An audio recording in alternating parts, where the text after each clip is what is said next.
दर्शकों ब्रेक तो बाद स्वागत है जी। डॉक्टर साहब साड़ी पहली ईमेल आई है वीर हरविंदर सिंह जी की। ये लिखते हैं डॉक्टर मजीत सिंह जी और TV84 की टीम नूं वाहिगुरू जी का खालसा वाहिगुरू जी की फतेह। सर मैं तुहाडा बहुत वड्डा फैन हाँ। मैनू एक चीज़ दसो, जे साडा खालिस्तान बन भी जाता है तो साडे अजकल के नौजवान ड्रग्स च ही गचागच ने।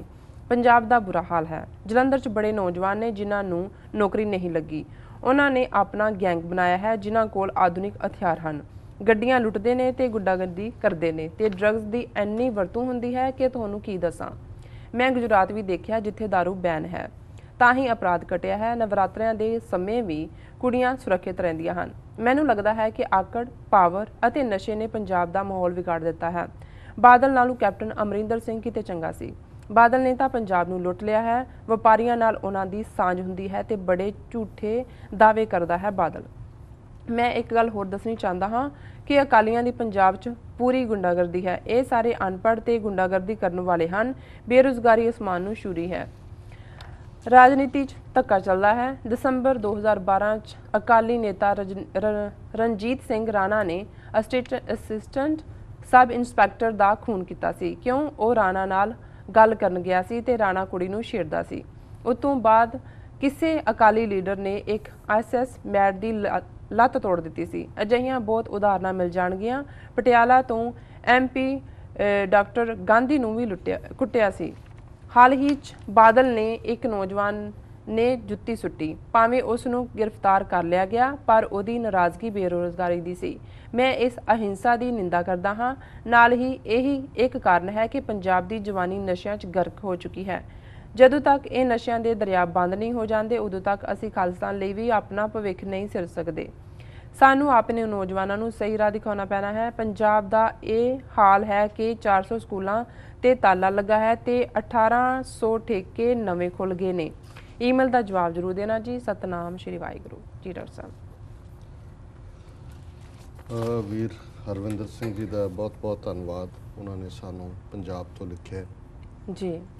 ਜਦੋਂ ਵੀ ਇਸ ਕਿਸਮ ਦੀ ਕੋਈ ਹਕੀਕਤ ਬਿਆਨ ਕਰਦੀ ਲਿਖਤ ਆਉਂਦੀ ਹੈ ਤੇ ਇੱਕ ਵਾਰ ਸ਼ੌਕ ਵਾਲੀ ਗੱਲ ਹੁੰਦੀ ਹੈ। ਹਾਲਾਂ ਇਹ ਨਹੀਂ ਹੈ ਕੋਈ ਨਵੀਂ ਗੱਲ ਉਹਨਾਂ ਨੇ ਕੀਤੀ ਹੈ, ਆਲਮੋਸਟ ਪਤਾ ਵੀ ਹੈ, ਸਾਹਮਣੇ ਵੀ ਜਿਹੜੇ ਜਾਣਦੇ ਵੀ ਨੇ ਜਾਂ ਹੋਰ ਸਾਧਨਾਂ ਰਾਹੀਂ ਵੀ ਇਹ ਗੱਲ ਸਾਹਮਣੇ ਆਉਂਦੀ ਹੈ ਜੀ। ਪਰ ਇਹ ਬਾਰ-ਬਾਰ ਰਿਮਾਈਂਡਰ ਹੁੰਦਾ ਹੈ ਕਿ ਸਾਡੀ ਉਹ ਧਰਤੀ ਪੰਜਾਬ, ਜਿਸ ਨੂੰ ਕਦੇ ਪ੍ਰੋਫੈਸਰ ਪੂਰਨ ਸਿੰਘ ਵਰਗੀ ਰੱਬ ਨੂੰ ਪਹੁੰਚੀ ਉਹ ਦਰਵੇਸ਼ ਸ਼ਖਸੀਅਤ ਨੇ, ਪੰਜਾਬ ਨਾ ਹਿੰਦੂ ਨਾ ਮੁਸਲਮਾਨ, ਪੰਜਾਬ ਜਿਉਂਦਾ ਗੁਰਾਂ ਦੇ ਨਾਂ 'ਤੇ ਜੀ, ਇਸ ਦੇ ਨਾਲ ਉਹਨਾਂ ਨੇ ਯਾਦ ਕੀਤਾ, ਜਿੱਥੇ ਉਹਨਾਂ ਦੀਆਂ ਤਰੀਬ ਨਜ਼ਰਾਂ ਦੇ ਵਿੱਚ ਪੰਜਾਬ ਦੇ ਦਰਿਆਵਾਂ ਦਾ ਵਹਿਣ ਪਾਣੀ ਜਪ ਜੀ ਦੀਆਂ ਪੌੜੀਆਂ ਪੜ੍ਹਦਾ ਹੈ, ਉਸ ਦੀ ਹਵਾ ਦੇ ਵਿੱਚ ਧੰਨ ਗੁਰੂ ਨਾਨਕ ਹੈ, ਉਸ ਦੇ ਵਿੱਚ ਇੱਕ ਖੂਬਸੂਰਤੀ ਹੈ ਔਰ ਉਸ ਦੇ ਵਿੱਚ ਇੱਕ ਅਣਖ ਹੈ। ਜਦੋਂ ਪ੍ਰੋਫੈਸਰ ਪੂਰਨ ਸਿੰਘ ਪੰਜਾਬੀ ਗੱਭਰੂ ਦੀ ਗੱਲ ਕਰਦੇ ਨੇ ਜੀ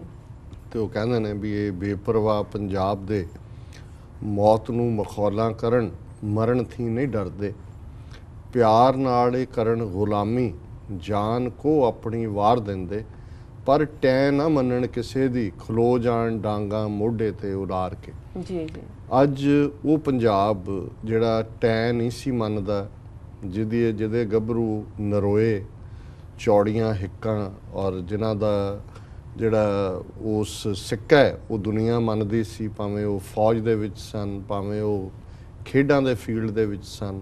ਔਰ ਅੱਜ ਹਾਲ ਇਹ ਹੈ ਕਿ ਜੇ ਸੈਂਟਰ ਜਾਂ ਦੂਸਰੀ ਫੌਜੀ ਜਾਂ ਪੁਲਿਸ ਜਾਂ ਈਵਨ ਚੰਡੀਗੜ੍ਹ ਵਰਗੇ ਥਾਂ 'ਤੇ ਭਰਤੀ ਹੁੰਦੀ ਹੈ ਅਤੇ ਉਹਦੇ 'ਚ ਜਿਹੜਾ ਹੈ ਉਹ ਬਹੁਤ ਸਾਰੇ ਵੈਸੇ ਹੀ ਉਸ ਕ੍ਰਾਈਟੇਰੀਆ ਨੂੰ ਪੂਰਾ ਨਹੀਂ ਕਰਦੇ ਜੀ। ਜਿਸ ਤਰੀਕੇ ਦੇ ਨਾਲ ਖੇਡਾਂ ਦੇ ਫੀਲਡ 'ਚੋਂ ਪੰਜਾਬ ਬਿਲਕੁਲ ਬਾਹਰ ਹੋਇਆ ਹੈ ਔਰ ਜਿਵੇਂ ਮੈਂ ਅੱਗੇ ਵੀ ਜ਼ਿਕਰ ਕੀਤਾ ਸੀ ਵੀ ਜਿਹੜੇ ਮਾਹਿਰ ਨੇ ਸਪੋਰਟਸ ਦੇ ਪਹਿਲਾਂ ਰਹੇ, ਜਿਹੜੇ ਸੈਲੀਬ੍ਰੇਟਡ ਕੋਈ ਕੋਚ, ਕੋਈ gold medal winner Olympic team ਦੇ ਮੈਂਬਰ, ਉਹ ਵੀ ਰਿਗਰੈਟ ਕਰਦੇ ਨੇ ਕਿ ਨਸ਼ਿਆਂ ਨੇ ਮਾਰ ਲਿਆ ਪੰਜਾਬ ਦੇ ਵਿੱਚ ਜੀ, ਕੁਛ ਵੀ ਨਹੀਂ ਹੈ ਔਰ ਕਿੱਥੋਂ ਖੇਡਣਾ ਕਿੱਥੇ ਹੈ। ਔਰ ਇਹੀ ਹਾਲ ਹੌਲੀ ਹੌਲੀ ਮੁਟਿਆਰਾਂ ਵੱਲ ਵੀ ਜਾ ਰਿਹਾ ਹੈ ਪੰਜਾਬ ਦੇ ਵਿੱਚ। ਇਹ ਸਿਰਫ ਨਹੀਂ ਹੈ ਕਿਉਂਕਿ ਡਰੱਗਸ ਬਹੁਤ ਵਾਰੀ ਮੁੰਡਿਆਂ ਦੇ ਹਵਾਲੇ ਨਾਲ ਗੱਲ ਹੁੰਦੀ ਹੈ, ਪਰ ਸਕੂਲ ਗੋਇੰਗ ਕੁੜੀਆਂ ਔਰ ਜਿਹੜੀ ਜੇ ਪੰਜਾਬ ਸਰਕਾਰ ਦੀ ਆਪਣੀ ਫਿਗਰ ਤੇ ਯਕੀਨ ਕਰਨਾ ਹੋਏ, ਜਿਹੜਾ ਕੁਝ ਸਾਲ ਪਹਿਲਾਂ ਉਹਨਾਂ ਨੇ ਹਾਈ ਕੋਰਟ 'ਚ ਐਫੀਡੇਵਿਟ ਦਿੱਤਾ ਸੀ ਜੀ, ਤੇ ਸਕੂਲ ਗੋਇੰਗ ਉਮਰ ਦੇ 60% ਮੁੰਡੇ 40% ਕੁੜੀਆਂ ਡਰੱਗ ਯੂਜ਼ਰ ਨੇ। ਔਰ ਨਤੀਜੇ ਦੇ ਤੌਰ ਤੇ ਜੇ ਅਸੀਂ ਇਸ ਚੋਂ ਕਿਵੇਂ ਇਲੀਗਲ ਮਨੀ ਜਨਰੇਟ ਹੋ ਰਹੀ ਹੈ, ਸ਼ਸ਼ੀਕਾਂਤ ਜਿਹੜੇ ਡਾਇਰੈਕਟਰ ਜਨਰਲ ਪ੍ਰਿਜ਼ਨਸ ਰਹੇ, ਉਹਨਾਂ ਨੇ 60,000 ਕਰੋੜ ਦੀ ਫਿਗਰ ਦਿੱਤੀ ਸੀ।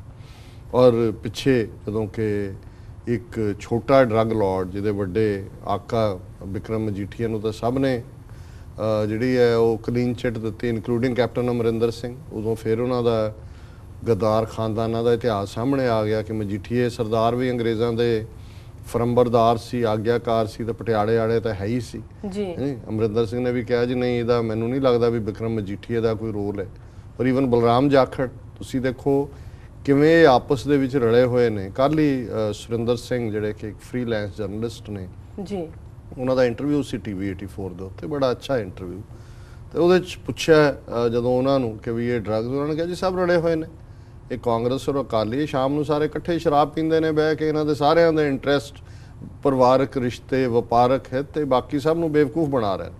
ਔਰ ਇਹ ਗੱਲ ਸਾਹਮਣੇ ਵੀ ਆਈ ਜਦੋਂ ਅਸੀਂ ਦੇਖਦੇ ਹਾਂ ਵੀ ਸਿਆਸੀ ਤੌਰ ਤੇ ਇਹਨਾਂ ਦੋਨਾਂ ਨੂੰ ਹੀ ਜਦੋਂ ਇਹ ਖਤਰਾ ਲੱਗਦਾ ਕੋਈ ਤੀਜੀ ਧਿਰ ਨਾ ਆ ਜਾਏ ਤੇ ਆਪਸੀ ਜਿਵੇਂ 2 ਅਸੈਂਬਲੀ ਸੀਟਾਂ ਸੀ ਤੇ ਵੀ ਇਹਨਾਂ ਨੇ ਸਮਝੌਤਾ ਕੀਤਾ ਹੋਇਆ ਸੀ ਜੀ। ਸੋ ਕੁੱਲ ਮਿਲਾ ਕੇ ਜਿਹੜੀ ਪਿਕਚਰ ਹਰਵਿੰਦਰ ਸਿੰਘ ਹੋਰਾਂ ਨੇ ਦਿੱਤੀ ਹੈ ਔਰ ਜਿਹੜੀ ਅਕਸਰ ਸਾਡੇ ਜਿਹੜੇ ਦਰਸ਼ਕ ਨੇ ਉਹ ਸਾਡੇ ਤੱਕ ਲਿਆਂਦੇ ਨੇ, ਉਹਨਾਂ ਨੇ ਇਹ ਫਿਕਰ ਕਿਹਾ ਹੈ ਕਿ ਵੀ ਜੇ ਖਾਲਿਸਤਾਨ ਬਣ ਵੀ ਜਾਂਦਾ ਹੈ ਤੇ ਜਿਸ ਕਦਰ ਅੱਜ ਸਾਡੀ ਜਵਾਨੀ ਗਹਿ ਗੱਚ ਹੈ ਇਸ ਡਰੱਗਸ ਦੇ ਵਿੱਚ ਜੀ, ਜਿਵੇਂ ਇਹਨਾਂ ਨੇ ਹੋ ਸਕਦਾ ਜਲੰਧਰ ਏਰੀਆ ਦੇ ਹੋਣ, ਕਿਉਂਕਿ ਇਹਨਾਂ ਨੇ ਜਲੰਧਰ 'ਚ ਗੈਂਗਾਂ ਦੀ ਗੱਲ ਕੀਤੀ ਹੈ, ਪਰ ਇਹ ਗੈਂਗਾਂ ਥਰੂ ਆਊਟ ਪੰਜਾਬ ਨੇ ਇਸ ਵੇਲੇ, ਕਿਉਂਕਿ ਡਰੱਗਸ ਔਰ ਕ੍ਰਾਈਮ ਇਹ ਨਾਲ ਚੱਲਦਾ ਹੈ। ਇੱਕ ਤਾਂ ਜਦੋਂ ਜਿਹਨੂੰ ਡਰੱਗ ਨਹੀਂ ਮਿਲਦੀ, ਹੁਣ ਆਮ ਹੁੰਦਾ ਸੀ ਪੰਜਾਬ ਦੇ ਵਿੱਚ ਜਦੋਂ ਇਸ ਲੈਵਲ ਦਾ ਡਰੱਗਸ ਤਾਂ ਹੁਣੇ ਹੀ 15 20 25 ਸਾਲ 'ਚ ਇਹਨਾਂ ਨੇ 20 ਸਾਲ 'ਚ ਲਿਆਂਦੀਆਂ ਨੇ।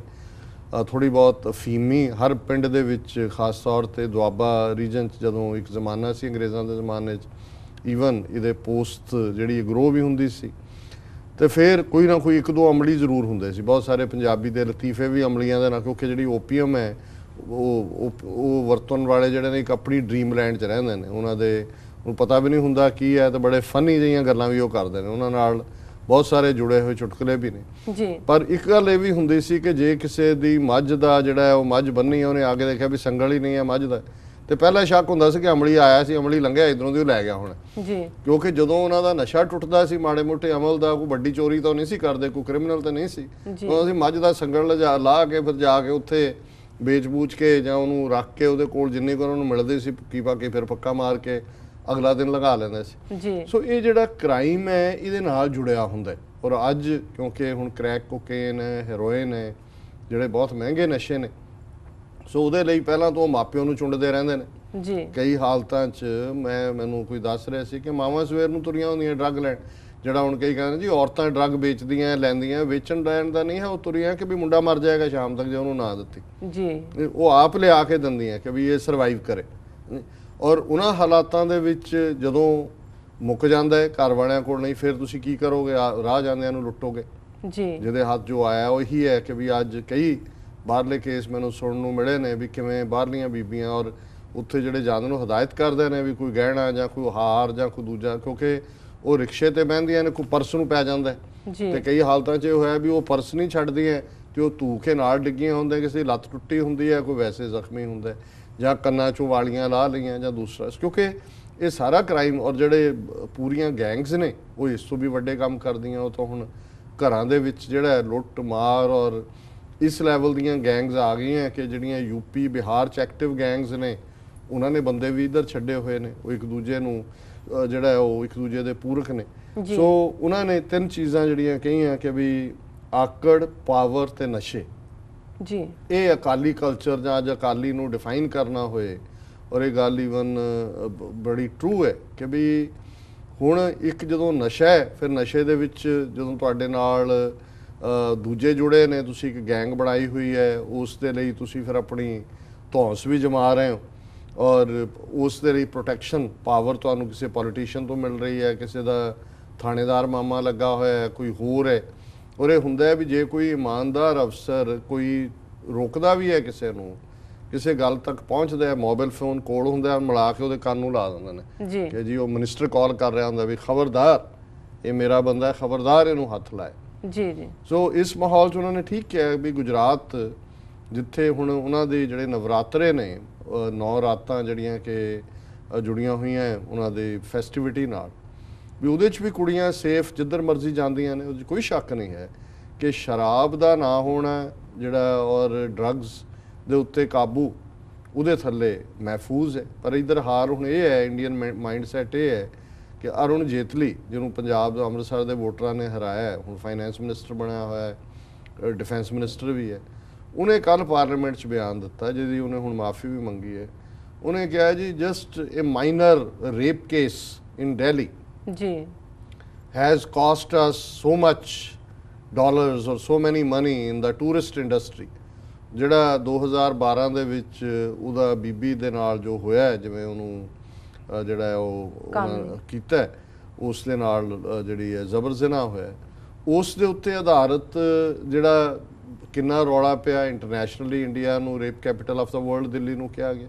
ਔਰ ਇਹ ਜਿਹੜਾ ਜਿਨ੍ਹਾਂ ਨੇ ਕਾਨੂੰਨ ਨੂੰ ਨਾਫਿਜ਼ ਕਰਨਾ ਹੈ, ਲਾਗੂ ਕਰਨਾ, ਉਹਨੂੰ ਕਹਿ ਰਿਹਾ ਮਾਈਨਰ ਰੇਪ ਕੇਸ, ਵੀ ਉਹਨਾਂ ਦੇ ਲਈ ਇੱਕ ਬੱਚੀ ਜਿਸ ਦੇ ਨਾਲ ਜ਼ਬਰ ਜ਼ਨਾ ਹੋਇਆ, ਜਿਹਨੂੰ ਜਾਨ ਤੋਂ ਹੱਥ ਧੋਣੇ ਪਏ, ਸਾਰੇ ਦੇਸ਼ ਦੀ ਨਹੀਂ ਇੰਟਰਨੈਸ਼ਨਲ ਕੌਨਸ਼ੀਅਸ ਝੰਜੋੜੀ ਗਈ, ਉਹ ਇਹਨਾਂ ਦੇ ਜਿਹੜੇ ਆਪਣੇ ਆਪ ਨੂੰ ਬੜੇ ਖੁਰਾਕੀ ਕਹਿਣ ਵਾਲੇ ਨੇ ਉਹਨਾਂ ਦੇ ਲਈ ਉਹ ਮਾਈਨਰ ਰੇਪ ਕੇਸ ਜੀ। ਸੋ ਇੱਕ ਪਾਸੇ ਇਹ ਜ਼ਹਿਨੀਅਤ ਹੈ, ਤੇ ਪੰਜਾਬ ਦੇ ਵਿੱਚ ਤਾਂ ਬਾਦਲ ਤਾਂ ਉਹ ਘੋਗੜ ਕਾਂ ਬਣਿਆ ਹੋਇਆ, ਜੋ ਮਰਜ਼ੀ ਹੁੰਦਾ ਹੈ ਉਹਨੂੰ ਜਿਹੜਾ ਕੋਈ ਗੱਲ ਪੁੱਛੋ ਮੈਨੂੰ ਤਾਂ ਪਤਾ ਹੀ ਨਹੀਂ ਹੈ, ਮੈਂ ਤਾਂ ਦੇਖਿਆ ਹੀ ਨਹੀਂ ਜੀ, ਕੌਮ ਦੇ ਹੀਰੇ ਮੈਂ ਦੇਖੀ ਨਹੀਂ ਜੀ ਫਿਲਮ, ਮੈਂ ਕੀ ਦੱਸ ਸਕਦਾ ਉਹ ਚੰਗੀ ਹੈ ਮਾੜੀ ਹੈ। ਸੋ ਲੇਕਿਨ ਜੋ ਹੁਣ ਆ ਡਰੱਗਸ ਦਾ ਇਹਦੋਂ ਰੌਲਾ ਪਿਆ, 4 ਸੀਟਾਂ ਲੂਜ਼ ਹੋਈਆਂ, ਇੱਕਦਮ ਹੋਇਆ ਫੜ ਲਓ ਜੀ, ਇੱਧਰ ਅਮਲੀ ਫੜ ਲਏ, ਉੱਧਰ ਉੱਥੇ ਇੱਕ ਫੁਸਕ ਗੱਲ, ਉਹੀ ਕੰਮ ਜਿਹੜਾ ਫਿਰ ਚੱਲ ਰਿਹਾ ਜੀ। ਔਰ ਉਹਨਾਂ ਨੇ ਜਿਹੜਾ ਹਾਲ ਹੈ ਕਿ ਕ੍ਰਾਈਮ ਦਾ 2-3 ਉਦਾਹਰਨਾਂ ਦਿੱਤੀਆਂ, ਬਿਲਕੁਲ ਠੀਕ ਹੈ ਵੀ ਰਣਜੀਤ ਸਿੰਘ ਰਾਣਾ ਜਿਹੜਾ ਅਕਾਲੀਆਂ ਦਾ ਕਾਰਕੁਨ ਜੀ, ਜਿਹਨੇ ਇੱਕ ASI ਨੂੰ ਸ਼ਰੇ ਬਾਜ਼ਾਰ ਦਿਨ ਦਿਹਾੜੇ ਗੋਲੀਆਂ ਦੇ ਨਾਲ ਇਸ ਲਈ ਉਡਾਇਆ ਕਿ ਉਹ ਆਪਣੀ ਬੱਚੀ ਦੇ ਆਨਰ ਨੂੰ ਬਚਾਉਣ ਦੇ ਲਈ ਉਸ ਨੂੰ ਕਹਿਣ ਗਿਆ ਕਿ ਭਾਈ ਇਹ ਕੰਮ ਨਾ ਕਰ, ਕਿਉਂਕਿ ਉਹਨੂੰ ਵਾਰਨਿੰਗਸ ਵੀ ਦਿੱਤੀ, ਉਹਨੇ ਮਾਰ ਦਿੱਤਾ। ਔਰ ਉਹਨੂੰ ਕਿਵੇਂ ਪ੍ਰੋਟੈਕਟ ਕਰਨ ਤੱਕ ਗਿਆ, ਮਜੀਠੀਏ ਦਾ ਖਾਸ ਬੰਦਾ ਹੈ। ਫਿਰ ਕ੍ਰਾਈਮ ਦਾ ਹਾਲ ਇਹ ਸੀ ਕਿ ਲੁਧਿਆਣੇ ਦੇ ਇੱਕ ਰੈਸਟੋਰੈਂਟ 'ਚ ਜਿਹੜਾ AGP ਮੰਡ ਜਿਹੜਾ ਉਸ ਨੂੰ ਜਿਹੜਾ ਉਹ ਕੁੱਟਿਆ ਗਿਆ ਸ਼ਰੇਆਮ, ਔਰ ਬਾਅਦ 'ਚ ਭਾਵੇਂ ਉਹ ਮੁੱਕਰ ਗਿਆ ਕਿ ਜਿਹਨੇ ਨਹੀਂ ਮੇਰੇ ਨਾਲ, ਪਰ ਜਿਹਨੇ ਕੁੱਟਿਆ ਮਾਰਿਆ ਕੇਸ ਸੀ ਉਹ ਅਚਾਨਕ ਮਰ ਗਿਆ। ਇਹ ਹੋਇਆ ਜੀ ਉਹਨੂੰ ਹਾਰਟ ਅਟੈਕ ਹੋ ਗਿਆ। ਸੋ ਮਤਲਬ ਜਦੋਂ ਤੁਸੀਂ ਇਸ ਕ੍ਰਾਈਮ ਦੀਆਂ ਕੜੀਆਂ ਜੋੜਦੇ ਹੋ ਤਾਂ ਬਹੁਤ ਕੁਝ ਨਾਲ ਹੈ ਜਿਹੜਾ ਜਦੋਂ ਐਲੀਮੀਨੇਟ ਹੋ ਜਾਂਦਾ ਸਭ ਕੁਝ ਹੀ ਮੁੱਕ ਜਾਂਦਾ। ਫਿਰ ਤੀਸਰੀ ਉਦਾਹਰਨ ਉਹਨਾਂ ਨੇ ਪਿੱਛੇ ਧਰਮਵੀਰ ਗਾਂਧੀ ਜਿਹੜੇ ਆਮ ਆਦਮੀ ਪਾਰਟੀ ਦੇ MP ਬਣੇ ਨੇ ਪਟਿਆਲੇ ਤੋਂ, ਉਸ ਨੂੰ ਕਿਵੇਂ ਅਕਾਲੀ ਗੁੰਡਿਆਂ ਨੇ ਕੁੱਟਿਆ। ਸੋ ਅੱਜ ਅਕਾਲੀ ਦਾ ਮਤਲਬ ਹੀ ਗੁੰਡਾ ਹੋ ਗਿਆ ਜੀ। ਔਰ ਉਹ ਜਿਹੜਾ ਗੁੰਡਾ ਕਲਚਰ ਹੈ ਉਸ ਨੂੰ ਉਹ ਪ੍ਰਮੋਟ ਕਰਦੇ ਨੇ, ਉਹਨੂੰ ਪ੍ਰੋਟੈਕਟ ਕਰਦੇ ਨੇ, ਕੋਈ ਬੋਲਣ ਵਾਲਾ ਨਹੀਂ ਹੈ। ਆ ਤਲਵੰਡੀ ਸਾਬੋ ਦੀ ਬਾਈ ਇਲੈਕਸ਼ਨ ਹੋ ਕੇ ਹਟੀ ਹੈ, ਸ਼ਰੇਆਮ ਗੁੰਡਾਗਰਦੀ ਦਾ ਪ੍ਰਗਟਾਵਾ ਕੀਤਾ ਗਿਆ। ਬੀਬੀ ਬਲਜਿੰਦਰ ਕੌਰ ਜਿਹੜੇ ਆਮ ਆਦਮੀ ਪਾਰਟੀ ਦੇ ਕੈਂਡੀਡੇਟ ਸੀ, ਉਹਨਾਂ ਦੇ ਆਪਣੇ ਪਿੰਡ ਦੇ ਵਿੱਚ ਜਿਹੜੀ ਜਗ੍ਹਾ ਰਾਮ ਤੀਰਥ ਜਿਹੜਾ ਨਾਂ ਹੈ ਉਹਦੇ ਤੇ ਅਟੈਕ ਹੋਇਆ, ਉਹਨਾਂ ਤੇ ਡਰਾਈਵਰ ਉਹਨਾਂ ਦਾ ਸੀਰੀਅਸ ਹਾਲਤ ਦੇ ਵਿੱਚ ਹੈ, ਬੀਬੀ ਤੇ ਵੀ ਅਟੈਕ ਹੋਇਆ ਜੀ। ਔਰ ਕਿਸ ਤਰੀਕੇ ਦੇ ਨਾਲ ਵੋਟਾਂ ਖਰੀਦੀਆਂ ਗਈਆਂ, ਕਿਵੇਂ ਵਿਰੋਧੀਆਂ ਨੂੰ ਸਪਰੈਸ ਕੀਤਾ ਗਿਆ। ਹਾਲਾਂਕਿ ਰਿਪੋਰਟ ਉਹਨਾਂ ਨੇ ਇਲੈਕਸ਼ਨ ਕਮਿਸ਼ਨ ਨੂੰ ਕੀਤੀ ਹੈ, ਪਰ ਕੌਣ ਪੁੱਛਦਾ ਜਦੋਂ ਚੋਣਾਂ ਜਾਣਾ ਹੋ ਜਾਂਦੀਆਂ, ਫਿਰ ਇਲੈਕਸ਼ਨ ਕਮਿਸ਼ਨ ਦੇ ਵੀ ਕੋਈ ਵਕਤ ਨਹੀਂ ਹੁੰਦੀ। ਔਰ ਉਹਨਾਂ ਨੇ ਅਖੀਰ ਦੇ ਵਿੱਚ ਕਿਹਾ ਵੀ ਹਾਲਤ ਇਹ ਹੈ ਵੀ 400 ਸਕੂਲਾਂ ਨੂੰ ਤਾਲਾ ਲੱਗਾ ਹੋਇਆ ਤੇ 1800 ਨਵੇਂ ਠੇਕੇ ਖੁੱਲੇ ਨੇ। ਸੋ ਸਾਡੇ ਕੋਲ ਇਹਨਾਂ ਦਾ ਜਵਾਬ ਜਾਂ ਇਹਦਾ ਹੱਲ ਤਾਂ ਇਹੀ, ਜਿਵੇਂ ਅਸੀਂ ਅੱਜ ਦੀ ਓਪਨਿੰਗ ਜਿਹੜੀ ਸਾਡੀ ਕਾਮੈਂਟਰੀ ਸੀ ਉਹਦੇ 'ਚ ਕੇਰਲਾ ਦਾ ਜ਼ਿਕਰ ਕੀਤਾ ਕਿ ਕਿਵੇਂ ਉਹਨਾਂ ਨੇ 10 ਸਾਲ ਦਾ ਨਿਸ਼ਾਨਾ ਮਿੱਥਿਆ।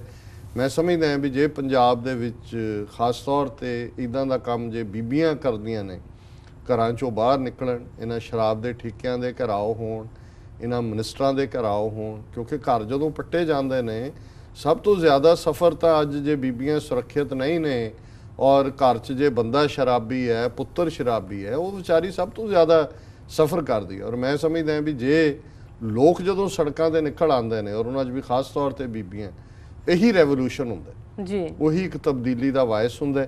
ਬਟ ਅੱਜ ਦੀ ਡੇਟ 'ਚ ਤਾਂ ਕਿਉਂਕਿ ਏਜੰਸੀਆਂ ਦਾ ਏਜੰਡਾ ਹੀ ਸਪੈਸੀਫਿਕਲੀ ਪੰਜਾਬ ਦੀ ਜਵਾਨੀ ਨੂੰ, ਸਿੱਖ ਜਵਾਨੀ ਨੂੰ ਡਿਸਟਰੋਏ ਕਰਨਾ, ਜਿਹੜਾ ਕੰਮ ਉਹ ਘੱਲੂਘਾਰੇ ਵਰਤਾ ਕੇ ਨਸਲਕੁਸ਼ੀਆਂ ਕਰਕੇ ਨਹੀਂ ਕਰ ਸਕੇ, ਜੀ ਉਹਨਾਂ ਨੇ ਡਰੱਗਸ ਦੇ ਹਵਾਲੇ ਨਾਲ ਕੀਤਾ ਹੈ। ਪਰ ਕੋਈ ਤਾਂ ਸਟੇਜ ਆਏ ਜਿਹਦੇ ਚ ਆਪਣੇ ਲੋਕ ਕਹਿਣ ਕਿ ਇਨਫ ਇਜ਼ ਇਨਫ, ਜੀ, ਬਹੁਤ ਹੋ ਗਿਆ, ਜੀ ਜੀ ਬਾਹਰ ਨਿਕਲੋ ਔਰ ਇਹਨਾਂ ਦਾ ਜਿਹੜਾ ਇਹ ਅੰਤ ਕਰੋ ਇਸ ਗੁੰਡਾ ਰਾਜ ਦਾ। ਜੀ ਸੋ ਇਹਨਾਂ ਦਾ ਵੀਰ ਹਰਵਿੰਦਰ ਸਿੰਘ ਜੀ ਦਾ ਬਹੁਤ ਬਹੁਤ ਧੰਨਵਾਦ, ਉਹਨਾਂ ਨੇ ਸਾਨੂੰ ਲਿਖਿਆ। ਜੀ ਡਾਕਟਰ ਸਾਹਿਬ, ਅਗਲੀ ਈਮੇਲ ਪੜਾਂਗੇ ਬ੍ਰੇਕ ਤੋਂ ਬਾਅਦ। ਵੀਅਰਸ ਤੁਸੀਂ ਨਸਰਾ ਬਣੇ ਰਹੋ, ਮਿਲਦੇ ਹਾਂ ਛੋਟੇ ਬ੍ਰੇਕ ਤੋਂ ਬਾਅਦ।